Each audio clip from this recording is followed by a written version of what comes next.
Le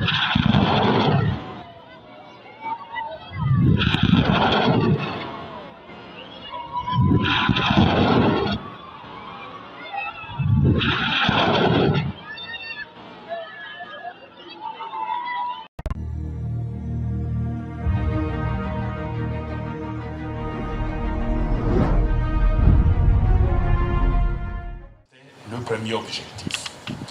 Mais le deuxième objectif, c'était aussi pour moi en tant que pasteur, comment chercher à comprendre en profondeur cette crise qui sévit principalement dans le territoire de Kwamouth.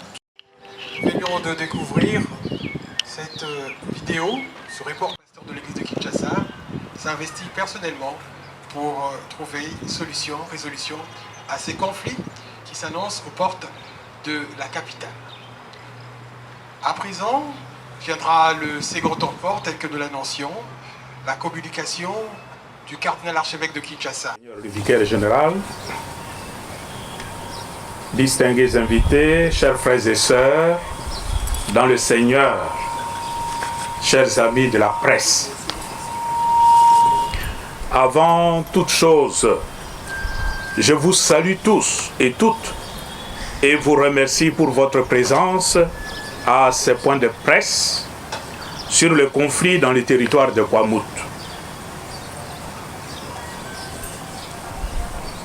Nous tous, nous avons une notion de géographie, nous savons où se trouve Kwamouth. On parle de Kwamouth.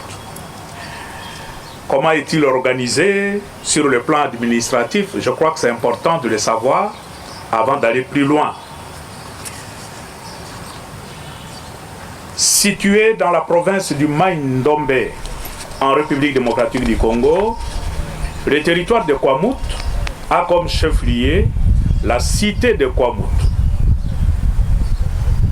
Située à plus ou moins 200 km du centre-ville de Kinshasa, le long du fleuve. Avec une superficie d'environ 15 000 km² et une population estimée à 200 000 habitants. Ce territoire comporte un seul secteur de Batéké Sud, avec comme chef-lieu Toa, lequel renferme 3 groupements. Le groupement de Batéké Sud, comme chef-lieu Doumou, le groupement de Baboma Sud, chef-lieu Boku, et le groupement de Baboma Bankou, chef-lieu Bokala. C'est un territoire qui a une très faible densité démographique. C'est plutôt un territoire presque vide. Sur le plan ecclésiastique, c'est-à-dire de l'Église, une bonne partie, l'essentiel du territoire de Kwamouth, relève de la juridiction ecclésiastique de Kinshasa. C'est donc en ma qualité de pasteur propre de cette église locale que je me suis senti dans l'obligation morale d'effectuer une double visite pastorale de réconfort moral et spirituel auprès de ces populations sinistrées.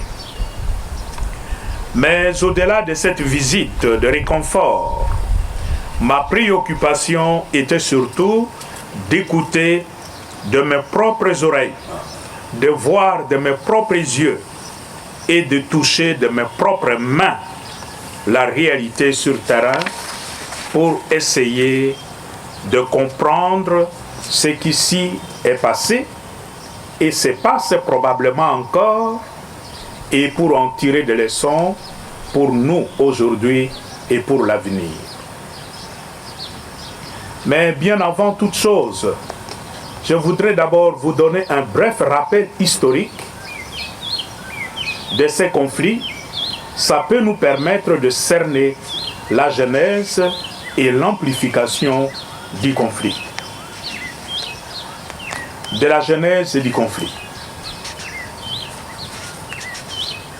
Ces conflits se passent essentiellement à l'intérieur du territoire de Kwamouth, pas au centre du territoire qu'est Kwamouth Cité. À Kwamouth Cité, il ne s'est rien passé, sinon le contre-coup de ce qui se passe à l'intérieur. Le conflit a éclaté dans le secteur de Bateke Sud qui coïncide avec le territoire de Kwamouth, mais particulièrement dans le groupement de Bateke Sud. Il y a aussi un groupement comme ça. La cause, comme nous tous nous le savons, tout est parti de la majoration des redevances coutumières sur le produit issu de récoltes de terres exploitées que payent les campeurs, c'est comme ça qu'on les appelle là-bas, sont les fermiers. Doumou, secteur de Bateke Sud. Cette situation remonte déjà au mois de février. C'est depuis le mois de février que ces conflits couvaient autour de la redevance. Un chef de terre a augmenté la redevance que les planteurs ou les fermiers lui devaient. Et tout se passe à Massiambé. Pour votre meilleure compréhension, il s'agit dans ces territoires de 3 Massia dont on parle. Il y a Massiakwa, il y a Massiambé et Massiambio. Quelques mois plus tard, après ces conflits autour de l'augmentation des redevances, une lettre prétendue venir du ministère de l'Intérieur, Sécurité, Décentralisation et Affaires coutumières, serait envoyée au chef de groupement et chef de terre de Doumou, faisant objet de mise en sécurité de tous les fermiers habitant le groupement et terre de Doumou. Le porteur de cette lettre, c'est un certain Cordon Willy, et il est connu. Cette lettre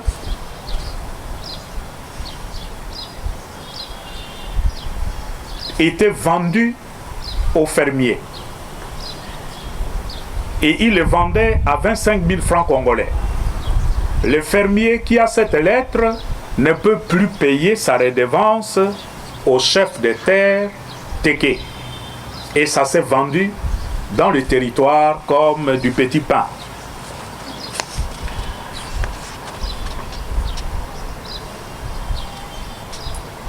Mais ce petit conflit autour de la redevance ou des redevances va se développer.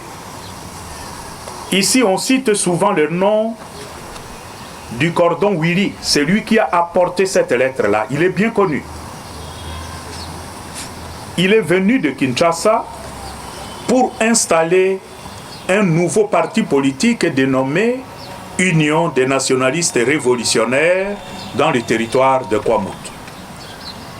Et il est à noter que ce fameux Cordon Willy, qui est venu installer son parti Union des nationalistes révolutionnaires dans le territoire de Kwamouth, n'est pas Teke. Il n'est pas Teke. Il arrive à Kwamouth Cité un vendredi comme aujourd'hui, au moment où l'administration était déjà fermée. Les autorités administratives lui demandent de patienter jusqu'au lundi, jour ouvrable. Mais le Cordon Willy serait accompagné de M. Clovis de la ferme Lonamboto, de M. Lambert de la ferme Merci Jéhovah et de M. Ephraim de la ferme Mandela. Le Cordon Willy aurait nommé à cette occasion un nouveau chef de groupement au nom de Sankapeta Ephraim Yaka, originaire de Kasongolunda. Et ça se passe dans les fermes, dans le territoire de Kwamut, qui n'est pas la terre de Yaka.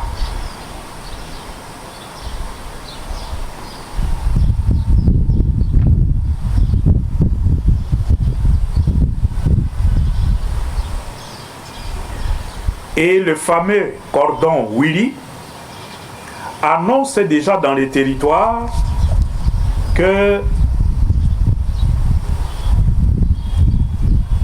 le chef Kianfou Odon, présenté comme le chef traditionnel de Yaka, viendrait pour installer ce chef que lui-même a nommé.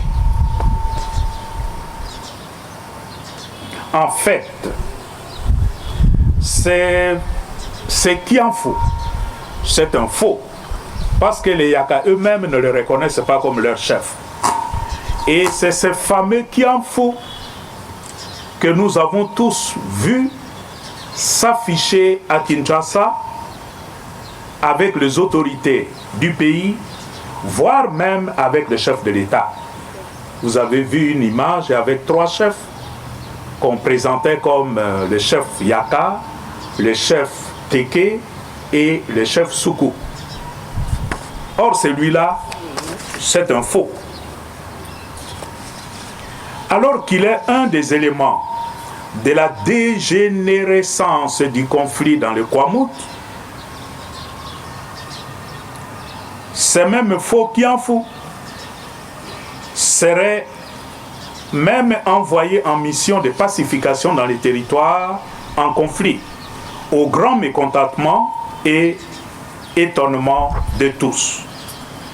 En effet, ces faux Kianfou Odon serait passé dans tous les villages sur la route nationale 17.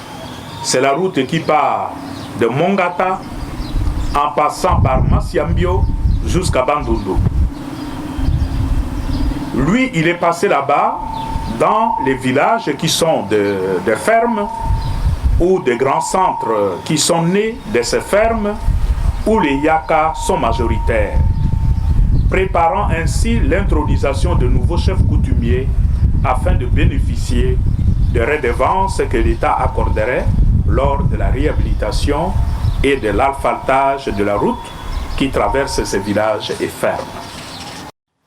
Mais le conflit va dégénérer en drame à partir de Masiambé, avec l'avènement du nouveau chef de terre qui a exigé le paiement de la taxe coutumière qu'on appelle là-bas Kobalola Munokoyandako. Kobalola Munokoyandako. Ça, ce sont les redevances. Un nouveau chef de terre à Masiambé fait augmenter la redevance. Parfois, ce sont des jeunes désœuvreux qu'on embauche pour aller travailler dans les fermes sur le territoire de Kwamut. Il y a beaucoup de gens qui ont acheté des grands champs, des grandes fermes, mais la main-d'œuvre vient de Massina. Alors, quand un fermier Yaka est blessé, les autres fermiers, avec tous leurs combattants, se coalisent avec cette particularité que ces fermiers qui se coalisent pour venger les Yaka. Les tribus du grand Bandundu venant du Kwango, du Kwilu, ils se retrouvent là-bas. Mais on les appelle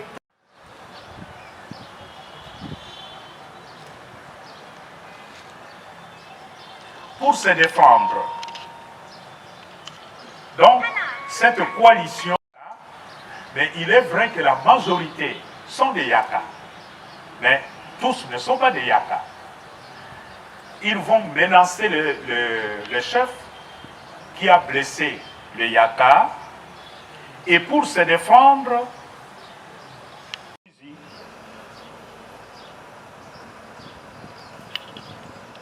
Et comme conséquence, il aura le premier décès. Les villageois Téké ont fui, les autres commencent à brûler leur village. La revendication change de camp et on commence à poursuivre les chefs Téké et à occuper, à brûler les villages laissés vides par les Téké. Sur la rivière Poix. Pour beaucoup, on ne comprend pas ce que je suis en train de raconter, mais il y a une carte ici qui le montre. Hein.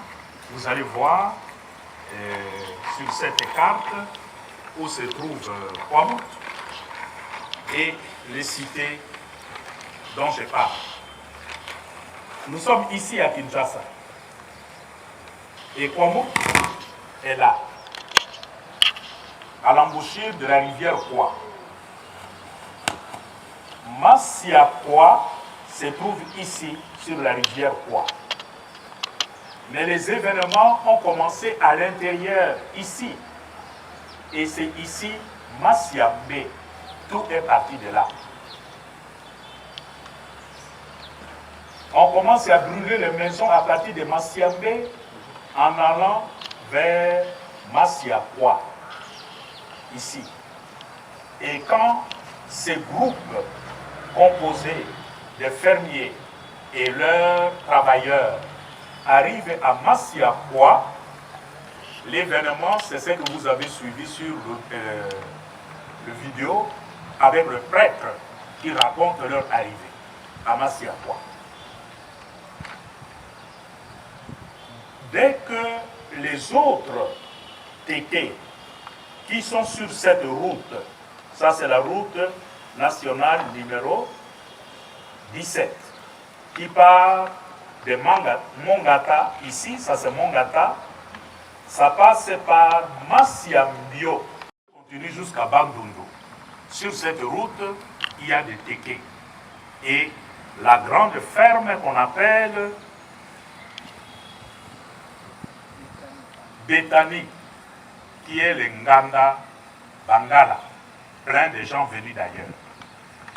Quand les gens de ces villages, les Batéké, qui sont le long de cette route, apprennent par ceux qui fuient les événements à l'intérieur que ce groupe qu'on appelle globalement des Yaka ont tué les leurs, ont égorgé des chefs traditionnels, le mouvement va partir du village Bissiala.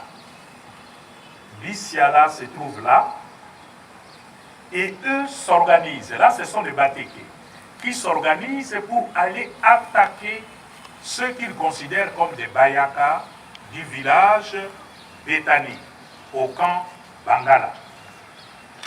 Là, ils ont aussi brûlé et ils ont aussi fait des massacres contre les Batéké de Bissiala, et ils vont continuer le long de cette route nationale 17 en brûlant toutes les maisons, tout ce qu'ils trouvaient jusqu'au camp Bankou, qui est déjà proche de Bandundu.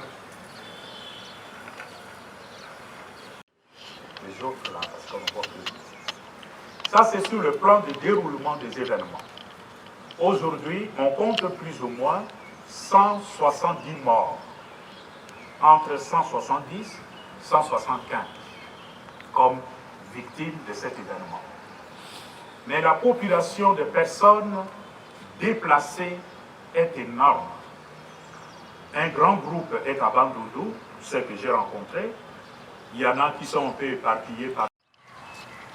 Qu'est-ce que nous tirons de ça comme enseignement? Et ça, pour moi, c'est la chose la plus importante. Premier enseignement.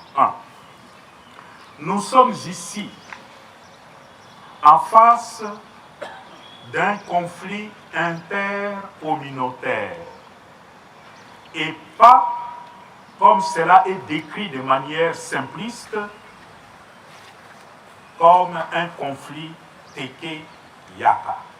C'est une grosse aberration avec des conséquences que nous ne mesurons pas. ce qui se passe à Kwamout n'est pas du tout un conflit ethnique entre Téké et Yaka. La réalité est beaucoup plus complexe. Plusieurs groupes ethniques de la RD Congo sont impliqués dans ces conflits. Il y a des Bangala, des Batetela, des Baluba, des Bambala, des Nyanzi, etc., pour ne citer que cela, sont d'une manière ou d'une autre concernés par ces conflits, même si les Yaka sont majoritaires dans cette contrée. Et dans l'imaginaire collectif, pratiquement pour les Téké, tous ceux qui ne sont pas des Téké et qui sont impliqués dans ces conflits, on les range dans la catégorie des Yaka. Premier enseignement. 2. Il s'agit principalement de conflits liés à la question des terres et donc de propriété. Ce n'est pas un conflit ethnique, c'est un conflit autour de la gestion des fermes, des plantations que les autres ont achetées aux Téké ou qu'ils sont en train de louer aux Téké. À l'origine, le territoire de Kwamout appartenait essentiellement aux Téké. Et on peut dire que cette terre de Kwamout est la terre des Téké. On parle de plateau de Batéké. Mais au fil des années, d'autres tribus sont venues s'y installer, soit en prenant des terres en location, soit en achetant des terres, devenant ainsi des propriétaires, employant de la main-d'œuvre qui vient de partout, et surtout des quartiers populaires de Kinshasa, Massina en particulier. Actuellement, on ne peut pas dire que les Téké sont toujours majoritaires sur ce territoire, désormais habité par d'autres peuples. La vérité, c'est que les Batéké sont devenus minoritaires dans le territoire de Kwamout.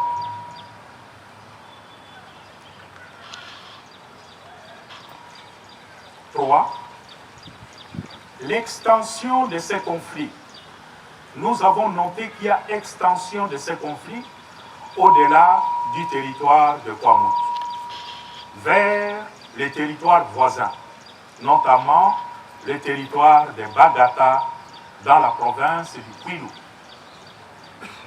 Et si on n'y prend pas garde, et si on ne traite pas bien ces conflits qui se vivent dans les territoires de Kwamout, ces conflits finira par atteindre Kinshasa.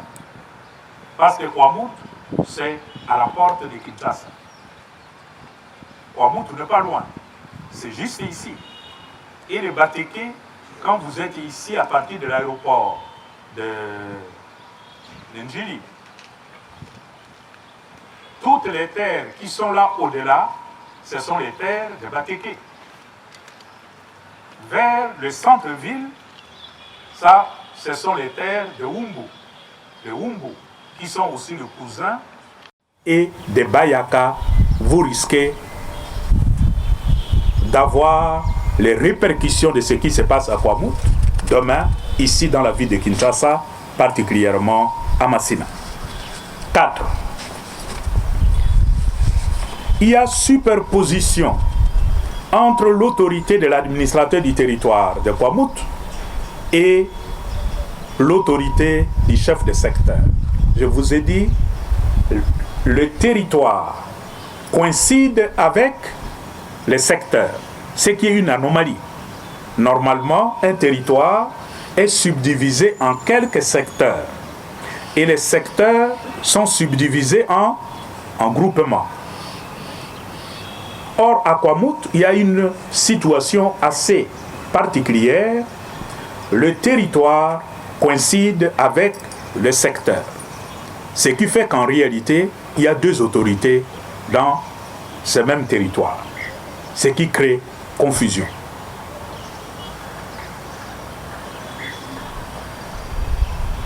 À cela, il faut ajouter l'éloignement de l'autorité provinciale de Mai-Ndombe par rapport au territoire de Kwamouth.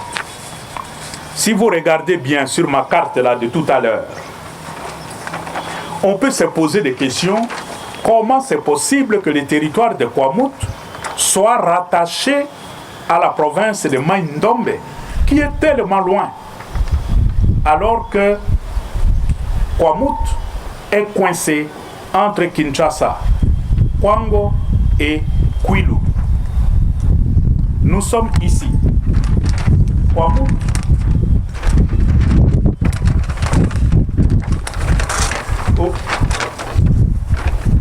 Kwamouth est là, ici. Ça c'est Kwamouth. Vous avez Kinshasa qui fait un ensemble pratiquement avec Kwamouth. Et c'est la raison pour laquelle, sur le plan ecclésiastique, Kwamouth appartient à l'archidiocèse de Kinshasa, pour l'essentiel. Ici, vous avez la province du Kwango, avec chef-lieu Kenge. Et de l'autre côté, vous avez la province du Kwilu, avec chef-lieu la ville de Bandundu. Mai-Ndombe est de l'autre côté là-bas. Et le chef-lieu c'est Inongo. Inongo est là. Là. Les autorités provinciales qui sont à Inongo n'ont pratiquement aucun contact avec le territoire de Kwamouth. Et d'un coup, Kwamouth fonctionne comme un territoire abandonné.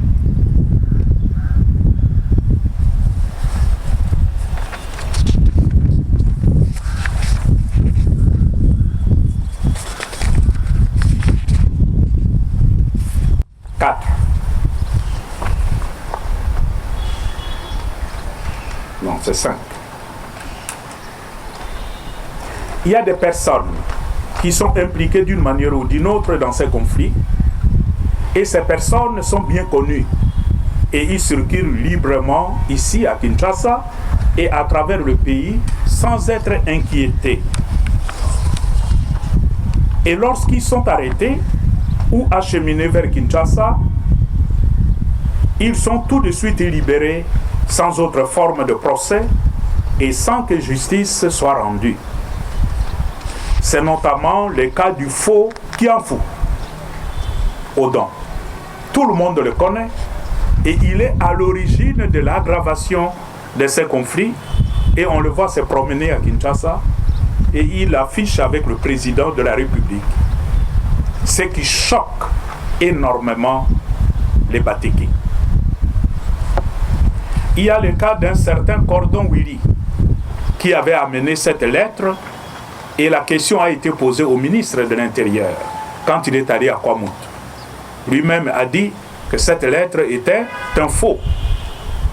Mais quand c'est reconnu comme un faux, qu'est-ce qu'on fait de l'auteur d'un faux?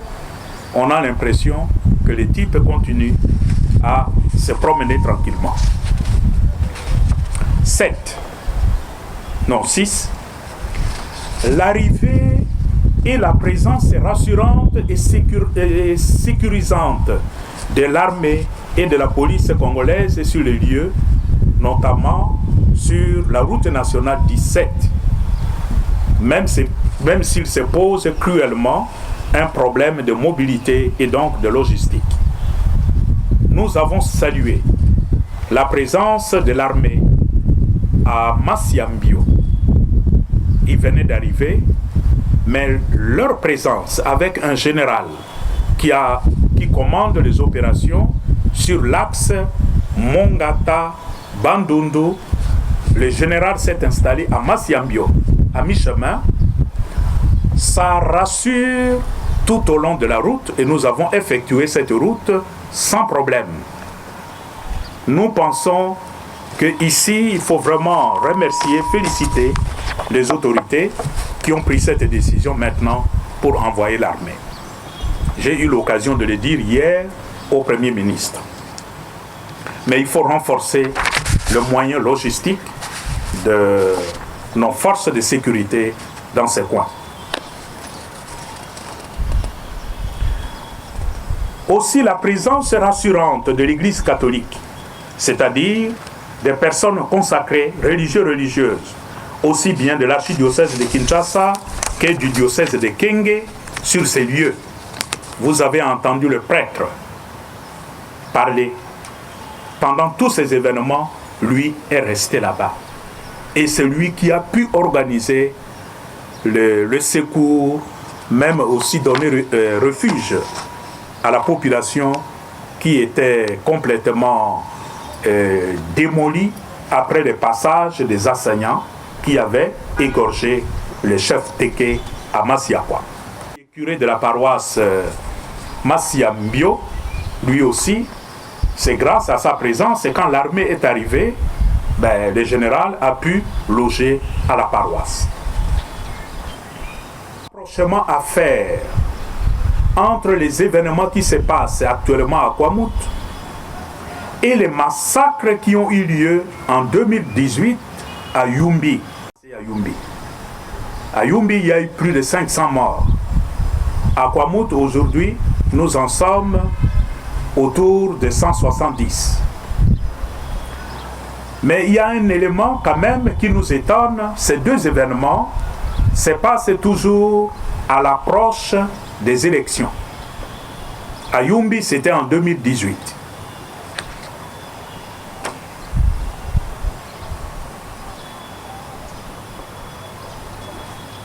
Et les deux se passent dans la même province de Mai-Ndombe. Ça donne à réfléchir. De même, il y a la question du bloc pétrolier et celle de la réhabilitation de la route nationale 17, qui jouerait un rôle dans l'aggravation de cette situation. C'est là qu'on peut penser à une certaine manipulation politique de ces conflits des terres. Parce qu'il se raconte là-bas que comme on a trouvé des blocs pétroliers à Kwamouth, quand on va commencer l'exploitation, il y aura des redevances aux chefs des terres de cette contrée. On a l'impression qu'il y a une sorte de course pour le contrôle de la terre en vue des redevances. La même chose pour la route nationale 17. On parle de la possibilité de goudronner, asphalter la route à partir de Mongata et Mongata en passant par Masiambio jusqu'à Bandundu. Certains disent, quand on avait asphalté la route Kinshasa-Kikwit, les chefs de terre avaient reçu beaucoup d'argent. Et tout ça, ça joue dans l'aggravation de ce qui se passe actuellement. Partant de toutes ces observations, j'ai fait quelques recommandations. 1.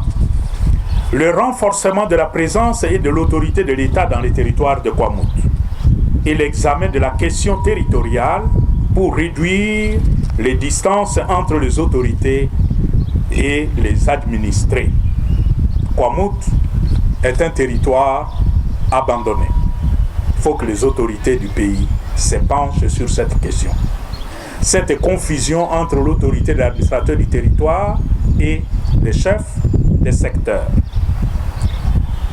Cette situation géographique de Kwamouth, qui est éloignée de sa province d'origine,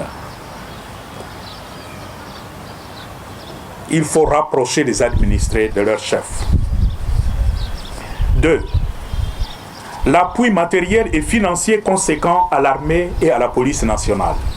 J'ai eu l'occasion de développer ça hier avec le Premier ministre. 3. La clarification par le ministère en charge des affaires foncières et coutumières de la notion des chefs de terre. C'est pas clair. Qui est chef de terre? Vous avez vu sur l'image ces gens habillés avec leur apparat en rouge. Ce sont là les chefs de terre. Et dans un même village, vous pouvez avoir plusieurs chefs de terre. Cette notion n'est pas très claire. On ne sait pas qui sont-ils. Est-ce que ce sont les chefs de village? Est-ce que ce sont des chefs de groupement? Ce n'est pas clair. Mais aussi la notion de redevance qui est à l'origine de ces conflits. Quand est-ce que, jusque quand ceux qui ont acheté des terrains ou ceux qui louent des terrains vont continuer à payer des redevances au chef coutumier Teke pendant encore combien de temps? Et quand tu achètes une terre là-bas, est-ce que la terre t'appartient ou ça ne t'appartient pas? Ce sont des questions que l'autorité doit légiférer. En même temps, nous devons aussi rester prudents. Parce que l'achat des terres, si celui qui achète une terre, ça lui appartient, avec des conséquences que nous ne pouvons pas toujours contrôler. 4. Que soit tiré au clair le rôle joué par le faux Kianfu, Odon, et le cordon Willy. Observation de ces conflits intercommunautaires. 5. Que le ministère de l'Intérieur fasse la lumière sur la prétendue lettre émanant de ces services et qui accorderait il y a une page qui s'est envolée là, des redevances coutumières aux détenteurs de la dite lettre. Il faut que cette question soit clarifiée. Parce que c'est quand même à partir de là que les choses ont commencé. 6. Que l'on mette sur pied une structure chargée de mener à bien les processus de dialogue et de réconciliation entre les parties en conflit dans le territoire de Kwamo. Je ne dis pas réconciliation entre Teke et Yaka. Il n'y a pas de guerre entre les Teke et les Yaka. Les Yaka sont essentiellement localisés dans la province du Kwango, très loin de Kwamut. Vous les trouvez principalement à Popokabaka, à Kasongolunda, dans une partie du diocèse de Kenge, etc.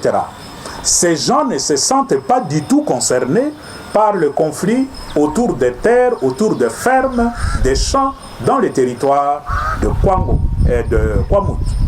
Ce serait une aberration dangereuse de faire porter à tout ce peuple l'étiquette Yaka qui serait en conflit avec les Teke. Le conflit, c'est entre les Teke et tous ceux qui ont acheté des terrains chez eux. Et c'est entre ces gens que nous pensons qu'il faut, il faut commencer un processus de dialogue et de réconciliation. Enfin, que le gouvernement central réponde de manière urgente aux besoins des personnes déplacées et réhabilite des infrastructures détruites, aussi bien celles de l'État, de l'Église que des personnes privées. C'est aussi ici que je lance un appel aux organisations humanitaires pour s'impliquer dans ce qui se passe actuellement dans ces territoires. J'étais heureux à Bandundu de rencontrer le Médecins Sans Frontières. C'est l'organisme que j'ai rencontré sur le terrain. Ça signifie que le travail est encore à faire. Et maintenant qu'il y a un peu de sécurité, maintenant qu'il y a la présence de forces de sécurité sur la route nationale jusqu'à Bandundu, je pense qu'il est grand temps qu'on vienne en aide à ces peuples.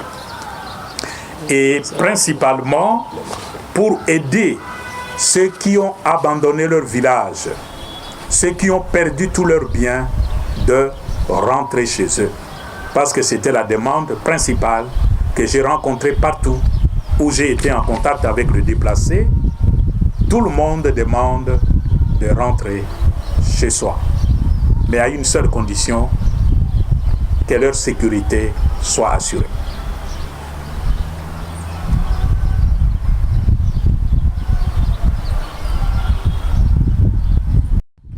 Je vous ai parlé ici des personnes et je souhaite que les choses soient claires, hein, parce que des fois il y a des confusions. La dernière fois j'ai parlé de voyage à Kwamouth des 4 ministres. Il y a un journal qui a écrit que le cardinal a dit que les 4 ministres ne sont jamais arrivés à Kwamouth. Ils sont arrivés plutôt à Masiakwa. C'est clair que celui qui a écrit ça, il n'a aucune notion de la géographie de Kwamouth.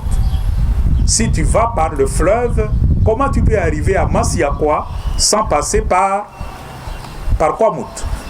Donc il est important qu'on se comprenne très bien. De la même manière, quand je parle de ce faux qui en fout. Avec toutes ces précisions, nous avons suivi aussi à travers d'autres médias des témoignages des personnes présentées comme venant de ces milieux. Est-ce que vous avez entendu ou vu des sujets étrangers à Kwamouth ou partout où vous êtes passé?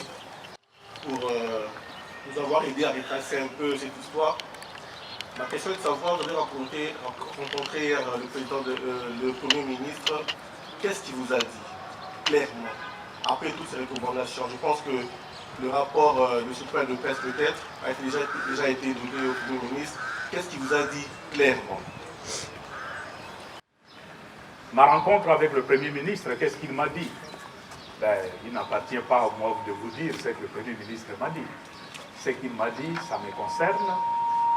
À soutenir les gens qui sont en souffrance, ou bien on va seulement suivre ce que le gouvernement va faire. Voilà tout pour la deuxième vague. Motuna ya moto ayambo. Atuni ya mona lingala. Ayebisi biso awa te tango madame la gouverneure ya Maindome ya Yakiawa alobaki te Kwamouth est infiltré.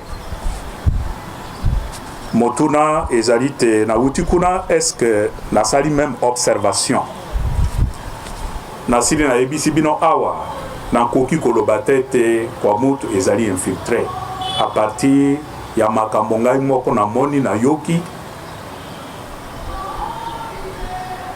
pe témoignage ya bato na sololaki na bango. Moto moko ayebisi ngai te bato bauti libanda bakoteli biso awa bazali kotia mobulu na territoire ya biso ya Kwamouth oyo wana na yoki yango te. Soki madame gouverneur alobi peut-être ye azali na ba élément ngai nazali na yango te.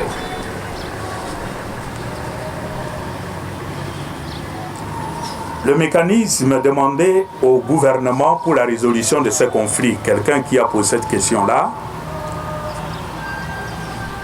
mon rapport est arrivé hier, il y a tout un travail à faire après.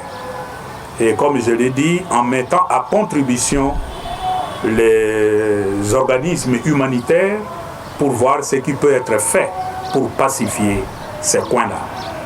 Quand nous demandons que la population doit rentrer, et j'ai porté ce message partout où je suis allé, il y a quand même des conditions préalables. Premièrement, la sécurité. Et là, c'est le travail de l'armée, de la police, sécuriser la population. Mais la population qui rentre dans un village brûlé, il doit avoir un minimum de conditions pour pouvoir dormir, pour pouvoir manger. Et là, c'est le rôle du gouvernement, c'est le rôle des services humanitaires, y compris l'Église catholique.